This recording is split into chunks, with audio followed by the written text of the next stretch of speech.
Welcome and hello and hello and welcome and hello and welcome. Thank you for joining me. I really appreciate it. Welcome and hello. It is Un Poco Mas, the show where we attempt feebly to give you just a little bit more. Would like to first take care of a little housekeeping. Just being a good host, would like to say welcome and hello and welcome and hello. And of course, welcome and hello. Just greet you warmly, say welcome and hello. Anyway, guys, it's Un Poco Mas. Thank you for joining me. Of course, it is Mini Water, it is the Tugboat, it is Stubby Cohiba, it is Little Danny Cornbread DeCarlo, it's Stock Karen, it's Hurricane Lopez. It's all the voices in my head, guys. I do not have much time today, so I'm just going to be very quick on this one. I know I say that all the time. What's up, Low Country Luton Pond? Let's Poco indeed, guys. I am so convinced now that I know people think like, okay, I'm just a big fat idiot. I pump stocks. I pump SoFi every day.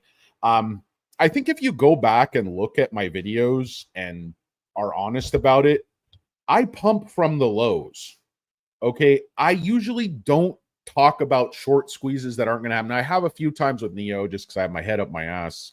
And you know, we all make mistakes. We all see things wrong at times. We all, you know, employ wishful thinking, willing suspension of disbelief, write our own narrative, just like the shorts sometime. But I'm certainly not immune from getting caught up in, you know, hyperbolic puffery or emotion, and sometimes just getting a little bit out ahead of my skis, over kicking my coverage, all that sort of thing. And in those times, I definitely, you know, appreciate those of you who say, "Hey, Danny, hey, whoa there, big fella, oh."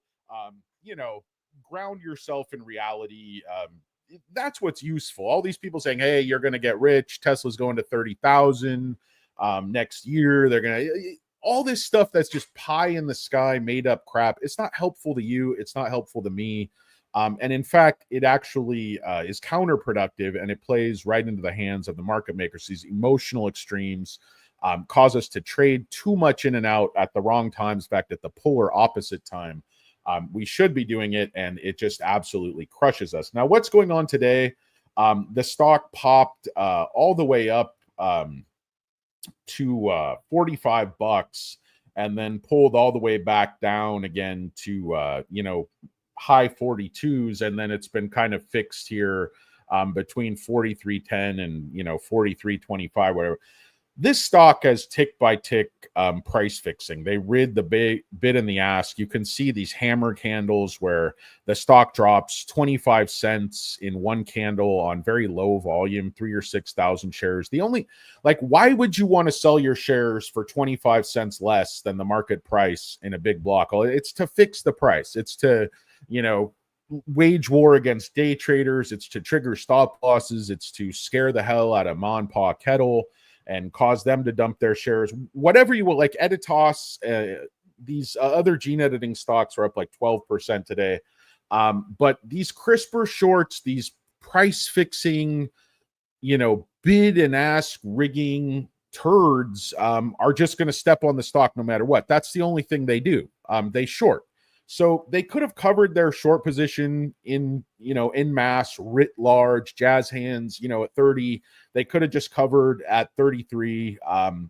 But they're choosing not to do that. They're only like, if you have a tiny weighing, sometimes every problem looks like a nail. So you just end up smashing a nail with your tiny weighing until, you know, you drive yourself insane. It's like Sisyphus.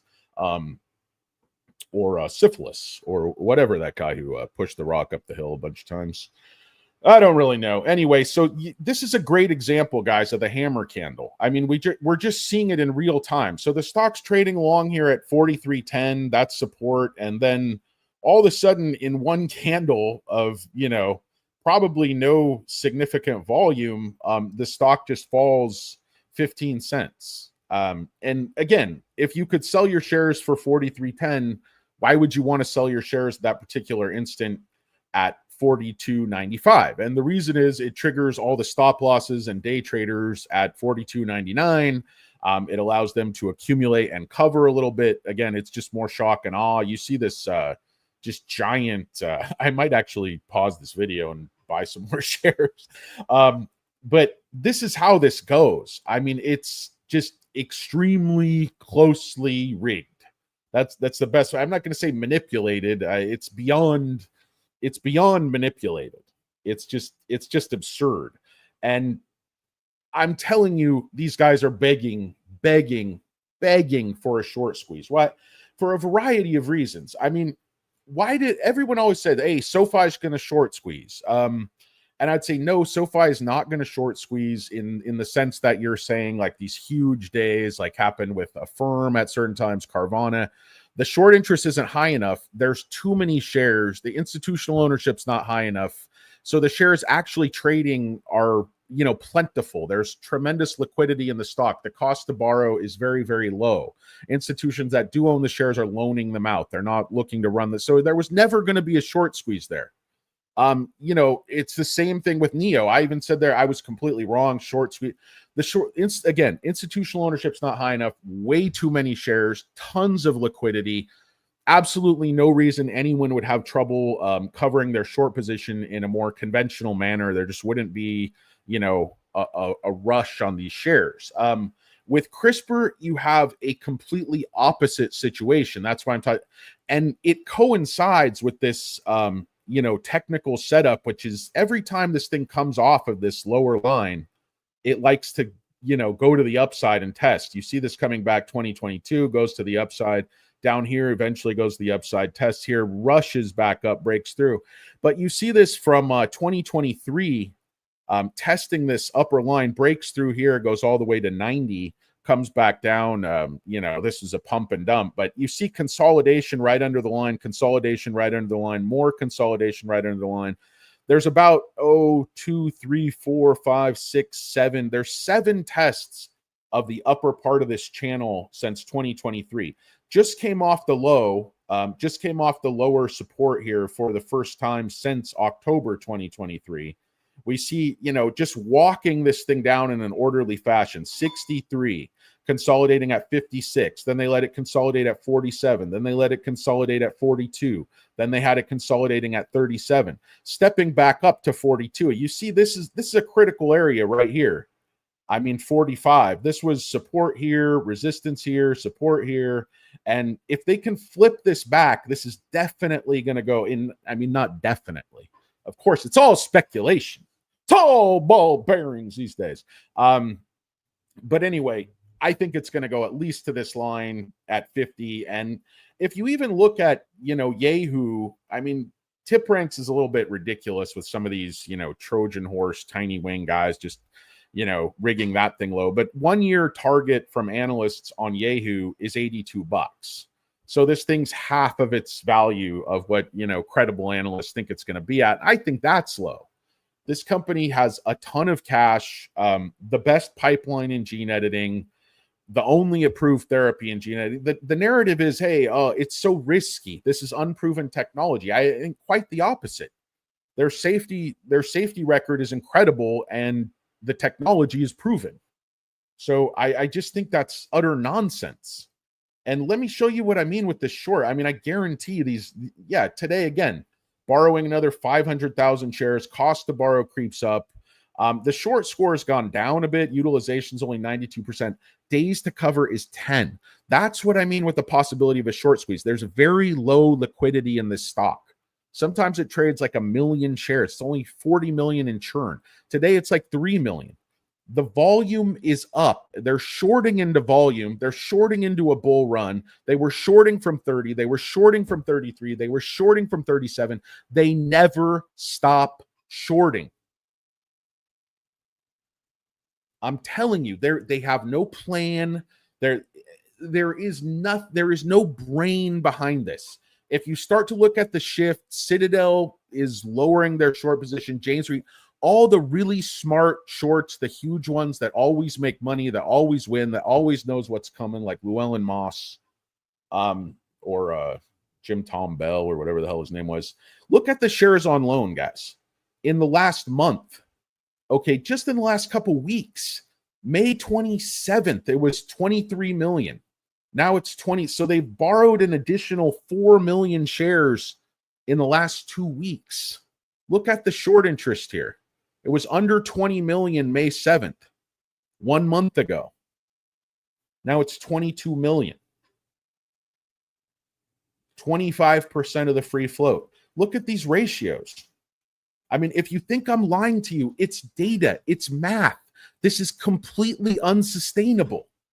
You cannot keep just naked shorting a stock, stepping on a stock's testicles every single day and not expecting the stock to eventually figure it out and go buy, an athletic supporter and a cup. You only get punched in your wiener so many times until you cover up and you clench and you tuck and you do what you have to do to protect your genitals. Okay? Oh, man, I'm an idiot. What's going on, guys? How's everybody doing? Welcome and hello. Hello and welcome. Welcome and hello. Thank you for joining me on this incredible special Tuesday edition of Un Poco Mas. Of course, every day here on Un Poco Mas is Taco Tuesday. Just ask Hurricane Lopez. The guy's fat as shit.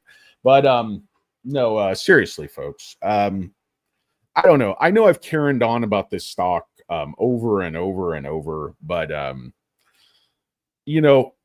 if you look at objective reality, this company has a huge runway. They're not in any trouble. This risky, unproven technology narrative that they keep cutting and pasting on all the bulletin boards and, pulling out of their ample posteriors for public display is, it is what it is, guys. It's FUD.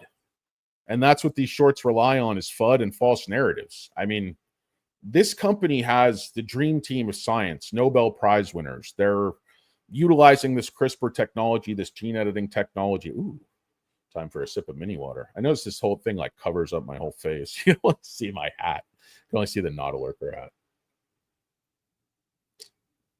Which is fine. Nobody needs to see my face. What's going on? The great Naughty Lurker, the greatest wrench in the history of fintechs, is sought fit to join us here on his Tuesday. Like to thank his boss for making him available.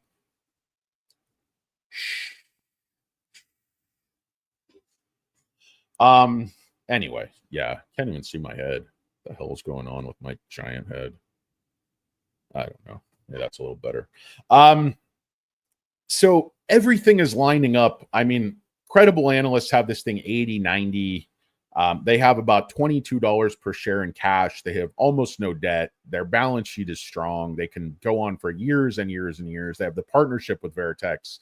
I mean, what I think is going to happen is if you look at this pipeline, they have ex vivo, in vivo programs for all kinds of different things. And some of these with huge cardiovascular, CTX 320, for instance, cardiovascular disease, CTX 310, CTX 340 for hypertension. These have extremely wide application. And there's a lot of companies that are invested in CRISPR, other, big European pharmaceutical companies. And you have to, Vertex being one of those companies, they own they're not just partnered with 60% of Casgevy, and the revenue share deal there and development there. They're also a 6% owner of the company CRISPR. And Vertex prints money. Vertex has good management. Vertex has a good eye on the horizon. Their crystal balls are working flawlessly.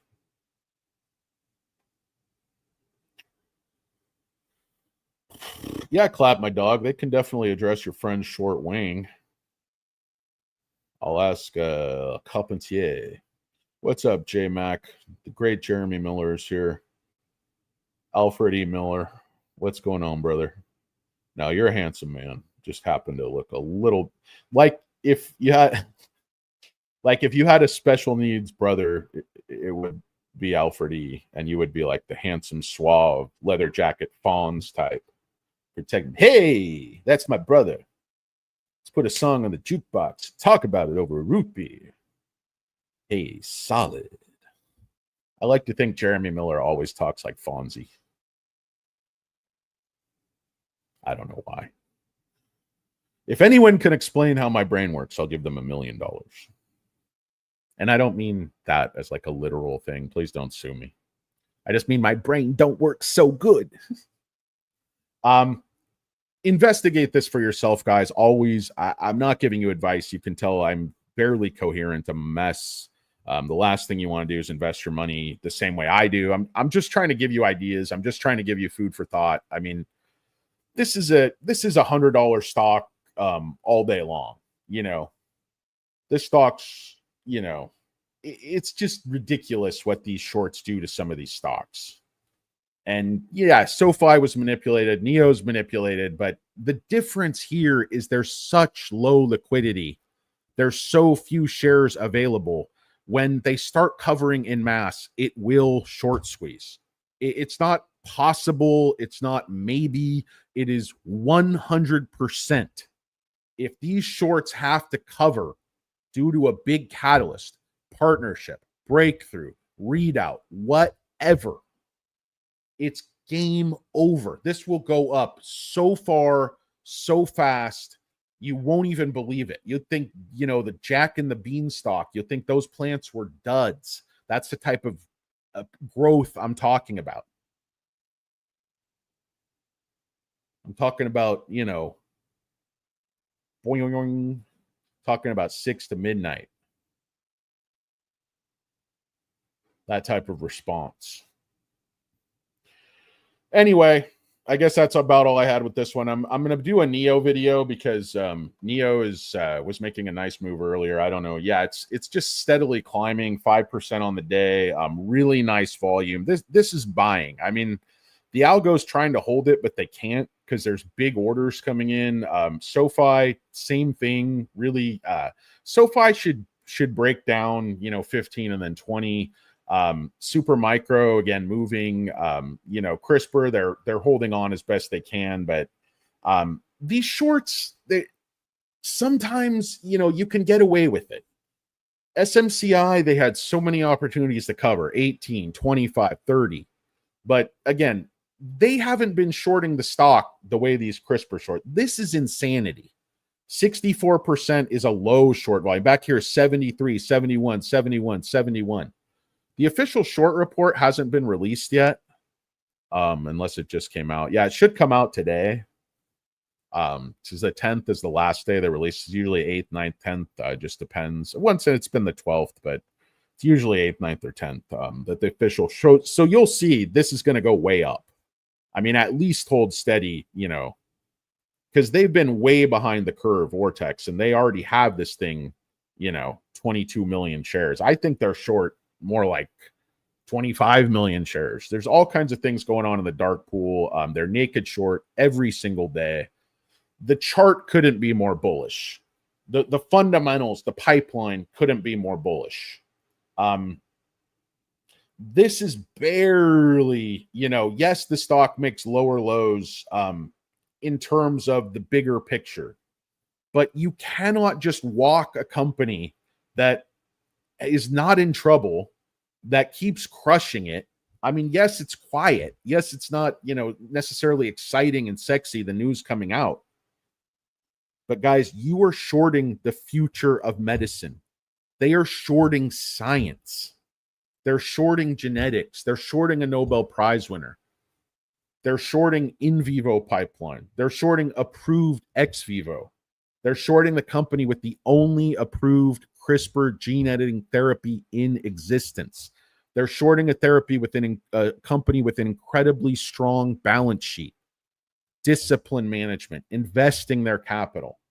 These brainless, tiny weighing red hammer candles that fix the bid and the ask and drop the stock 15 or 25 or 30 cents in one candle. Yes, they can do that today. They can probably do it tomorrow. They could probably do it for another week, another month. Who knows? But eventually that dog just don't hunt. You cannot short a stock that aggressively from the lows and get away with it. Okay, these guys, these shorts, these tiny weighing Armani suit Peruvian wham douchebags, they have it in their head that they just control the stock. They don't care about anything else. La la la, I do not want to. They just, hear no evil, see no evil, bury their head in the sand. And hey, we are going to control the price of this stock, till the cows come home, until we cover at the price we want to cover, and we bludgeon every single retail investor to death. And sometimes it just doesn't work out that way. Sometimes you have to put your big boy pants on, use critical thinking skills, and say, hey, this stock was just down here at 29. Like, this was just down here at 29 2 months ago. They could have covered. Now they have a choice. Start covering at 43, or cover later when this passes 50, or cover later when it passes this area and goes through 100. It's a lot of tough choices, but their answer is just keep shorting the stock every single day. Naked short, grow the position. You're just adding more leverage to the downside for themselves, and they're going to get killed. I don't understand this short for the life of me. It's like shorting SMCI off the lows from 20. These guys are brain dead. You're shorting the very beginning, the very cusp of the Blackwell AI super cycle. SMCI's margins and sales are about to go through the freaking roof, as is their gap net profit. And let's short it off the lows because of accounting irregularities that are marginal and meaningless, superfluous, overblown, overhyped, big freaking nothing burger, big diaper full of FUD. A big diaper full of stinky FUD. Throw it in the dumpster. Along with the Hindenburg. He already, hey, let's just go out of business. Yeah, I'm sure. All that crap should be illegal. Coordinating these short reports with hedge funds, destroy the stock, make my poor audience crap their pants, sell the dip and smell the rip. God, I hate you guys. Oh, I hate you so much. Oh, I hate you. It's great not a lurker. Welcome and hello. So anyway, that's what's going on. UBX popped today. I guess they're restructuring, basically going out of business. NEO still climbing. SMCI coming back as best it can. We got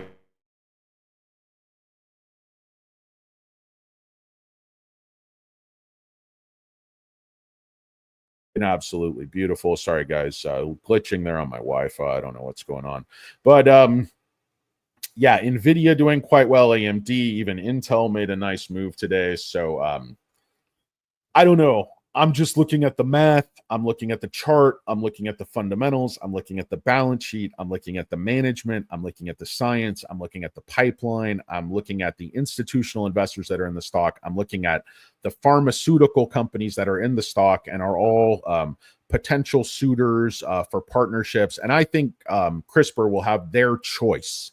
I think they will be able to negotiate from a position of strength, speak softly, and carry a big gene editing snipping tool or whatever.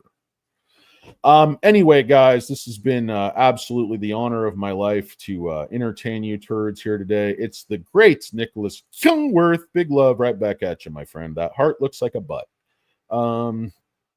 Sometimes, yeah, I know. Not a lurker. Not a lurker has responsibilities. Husband, father, professional head shaver.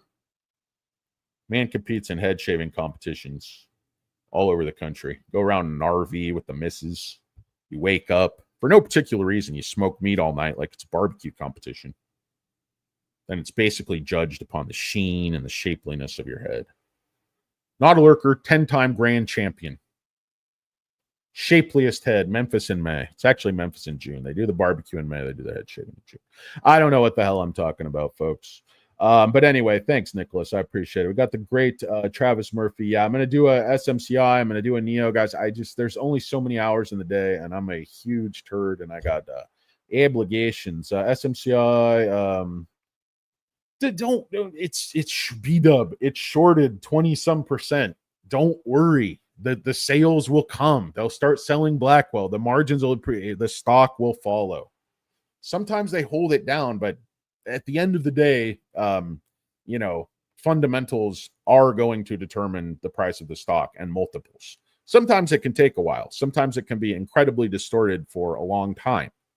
But eventually, everything reverts to the mean. Eventually, math takes over. Math matters.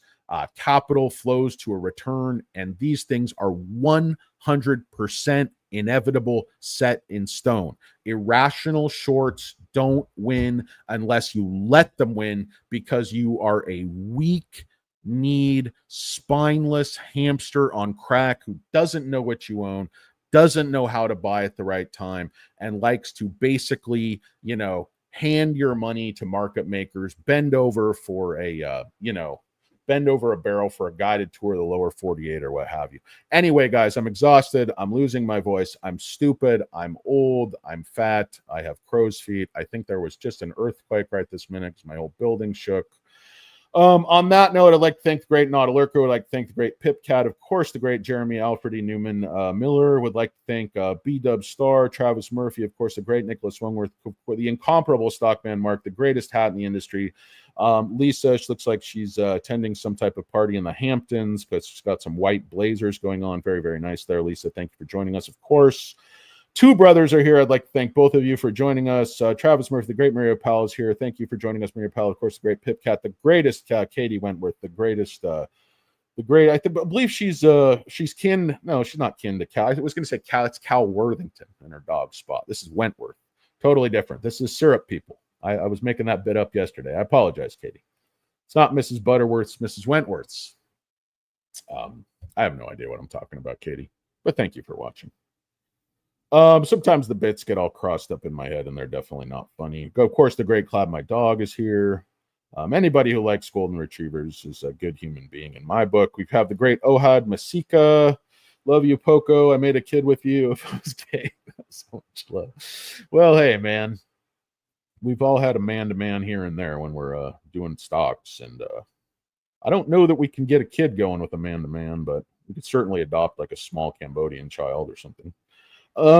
Work something out in a prenup, but have to get Princess Jay's authorization. Doesn't normally approve any gay stuff, but you never know. It's on a case-by-case basis. So, like to say, I'm not gay, but I'm extremely gay-friendly. So, anyway, it's great Christopher Smith. Hello and welcome and welcome and hello. And on that note, goodbye. And, of course, the greatest, my greatest viewer, my personal physician and pawnbroker, the great Low Country Loot and Pawn. Also, want to mention again, get over to Flint Creek Soap Company and buy you something. I was just using that lemon lotion, absolutely great. Using the peppermint foot scrub, absolutely great. Get over to Flint Creek Soap Company and buy you something. Buy you some soap. Buy you something for the missus, the girlfriend, your hubby. Make that big smelly freak smell just a little bit better over at Flint Creek Soap Company. Guys, appreciate you joining me here on Un Poco Moss. Crispr stock, I'm looking for a huge short squeeze other than just the aggressive game of pocket pool I have going on with the old left hand during this broadcast. No, folks, I'm jest. Surely I jest. And don't call me Shirley. Anyway, guys, peace. Thank you, Nautilurker. I'm out.